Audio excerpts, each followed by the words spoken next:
As sociedades anônimas são organizadas por meio do seu estatuto. E o estatuto de uma SA define os seus poderes sociais. A Lei 6404/76 exige que ela se organize de acordo com os seguintes poderes sociais: Conselho de Administração, Diretoria e Conselho Fiscal. O Conselho de Administração é obrigatoriamente formado por acionistas, enquanto que a diretoria é formada por residentes do país, que podem ser ou não acionistas. O Conselho de Administração, ele é de existência obrigatória nas sociedades anônimas de capital aberto, nas sociedades anônimas de capital autorizado e nas sociedades de economia mista. Traduzindo, SA de capital aberto nós conhecemos. SA de capital autorizado é aquela sociedade anônima que tem um capital fixado no estatuto, mas que já tem no seu estatuto a autorização para aumento de capital até determinado limite. Por isso é que chama de capital autorizado.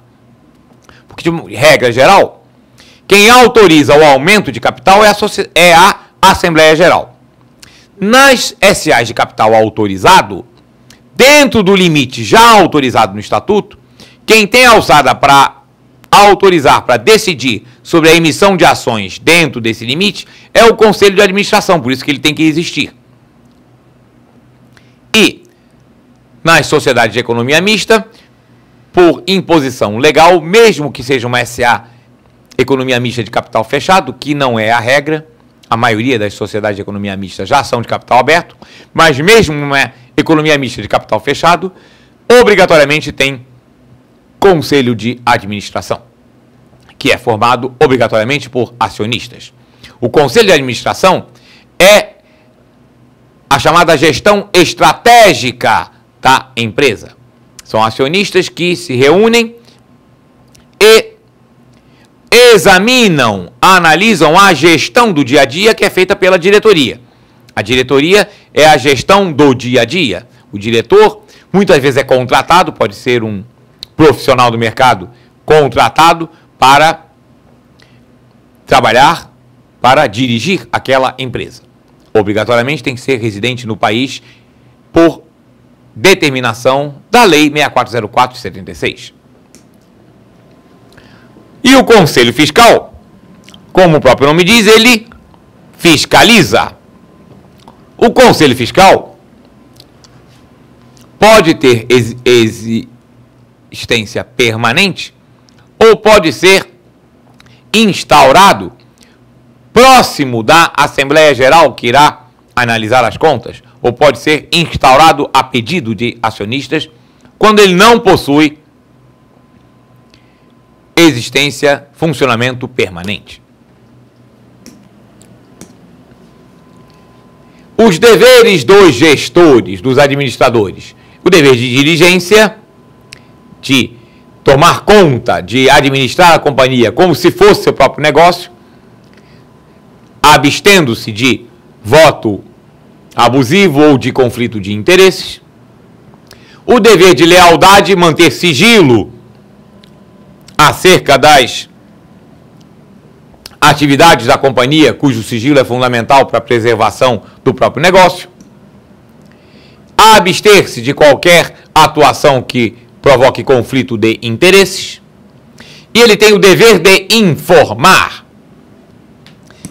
Informar fatos relevantes, já vimos a obrigação de informar ao mercado qualquer deliberação de Assembleia Geral, de Conselho de Administração ou de diretoria. Deliberações que provoquem no mercado, influenciem de forma importante na decisão dos investidores de comprar ou de vender valores mobiliários de emissão desta empresa. E já vimos também que o administrador tem o dever de informar quando ele negocia com valores imobiliários de emissão da própria empresa da qual ele é administrador. O aumento de capital de uma sociedade anônima pode ser feito pela subscrição pública de ações. quando estiverem realizados no mínimo 3/4 do capital previsto no Estatuto. E aí não vamos confundir que nós temos duas restrições. Uma que nós vimos antes, que é aquela 30%. Tem que estar no mínimo realizado pelos acionistas fundadores, 30% do capital, para que a empresa possa colocar ações no mercado. Mas ela está colocando para completar o capital previsto no Estatuto. Então ela está realizando o capital. Quando este capital previsto no Estatuto for realizado no mínimo em 3/4, só aí ela poderá aumentar o capital por meio da oferta pública de novas ações. Toda vez que há uma oferta pública de novas ações para aumento de capital, o direito de preferência para a aquisição destas novas ações é dos atuais acionistas. Já vimos isso quando falamos do mercado de capitais, da negociação com ações. Comentamos, inclusive, que esse direito de preferência ele se materializa pelo chamado direito de subscrição, que é um valor mobiliário que o acionista recebe e ele exerce esse direito subscrevendo novas ações que estão sendo emitidas no aumento de capital, ou se não quiser exercer esse direito, ele poderá negociá-lo no mercado, porque o direito de subscrever valor mobiliário, direito, também é um valor mobiliário. Uma sociedade anônima, para se dissolver, diz o artigo 206, ela se dissolve de pleno direito pelo término do prazo de duração, quando é uma SA já constituída com prazo de duração no seu estatuto, nos próprios casos previstos no estatuto, por deliberação da Assembleia Geral, a Assembleia Geral pode decidir o fim, a dissolução da empresa, e pela existência de um único acionista, quando se verifica que a sociedade anônima só tem um sócio, se aquele número mínimo de 2 sócios não for recomposto até a Assembleia Geral do ano seguinte, ressalvado o previsto no chamado artigo 251, que é aquele que prevê, que disciplina a chamada subsidiária integral. Subsidiária integral é a exceção. A regra é que sociedade anônima tem que ter no mínimo 2 sócios. Entretanto, a exceção é a chamada subsidiária integral, que é uma sociedade anônima de um sócio só.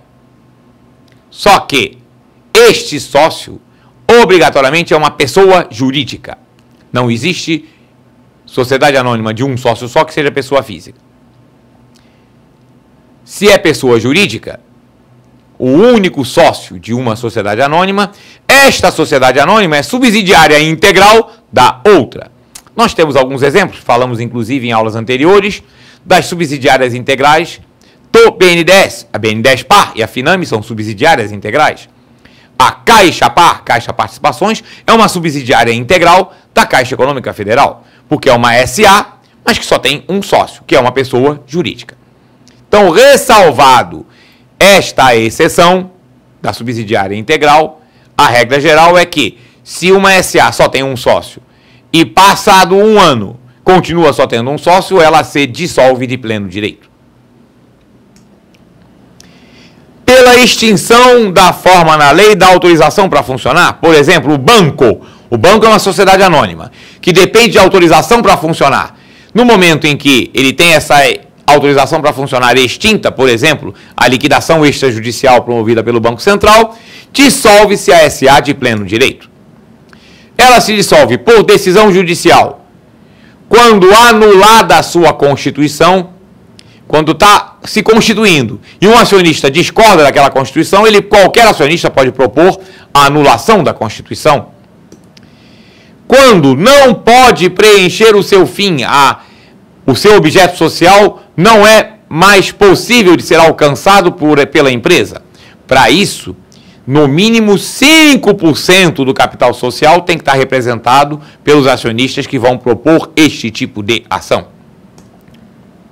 No caso de falência, a falência significa dissolução. Deixa de existir a empresa e passa a existir a massa falida daquela empresa.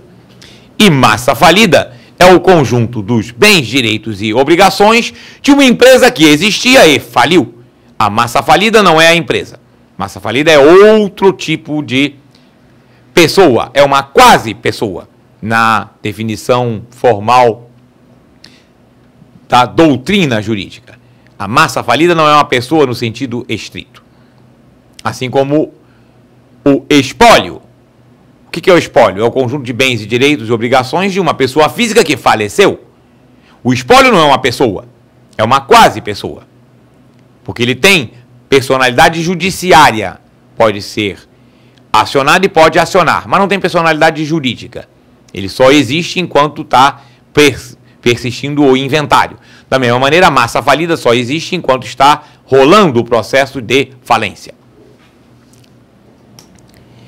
E também, nos casos de decisão de autoridade administrativa, quando lei especial prevê que determinada empresa depende de autorização de atividade autoridade administrativa para funcionar. As sociedades de economia mista são as sociedades anônimas cujo acionista controlador é o Estado em qualquer nível, federal, estadual ou municipal. Para constituir uma sociedade de economia mista é necessário autorização legislativa. E existia o artigo 242 da Lei das Sociedades Anônimas até a alteração promovida pela Lei 10.303 de 2001. Até esta data, as sociedades de economia mista não estavam sujeitas à falência. Mas isso foi revogado pela Lei 10.303 de 2001. Portanto, a partir desta lei, estas sociedades de economia mista passaram a ser também sujeitas à falência. E como nós já comentamos, as sociedades de economia mista, mesmo que seja uma SA fechada, obrigatoriamente têm conselho de administração. Coligadas e controladas são empresas que uma outra empresa possui a sua participação. A coligada é aquela em que uma empresa possui uma parte importante do capital sem ter o controle. Se ela tiver o controle da outra empresa, é uma controlada. A subsidiária integral é um exemplo de controlada, mas não é o único. Existem situações em que a empresa controlada tem vários sócios, entretanto, uma empresa, outra, possui mais que 50% do capital votante. Então, ela é uma controlada. Grupo de sociedades é quando um conjunto de sociedades anônimas formam uma espécie de conglomerado.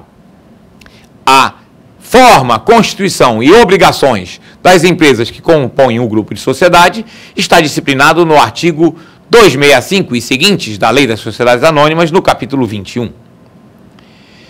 E no caso de alienação de controle, ou seja, quando o controlador vai vender a maior parte do capital, é necessário uma oferta pública de aquisição.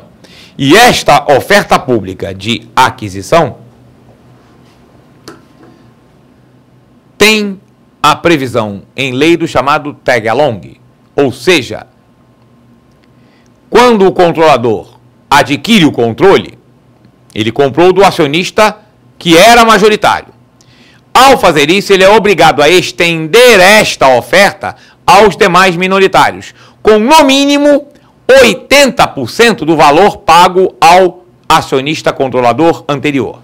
Então, resumindo e fechando nossa aula deste momento, o processo de alienação de controle de uma sociedade anônima, quando o novo acionista controlador adquire o controle, ele é obrigado a fazer uma oferta pública de aquisição aos demais acionistas. E o valor que será pago a esses outros acionistas é de, no mínimo, 80% do que foi pago ao antigo acionista controlador.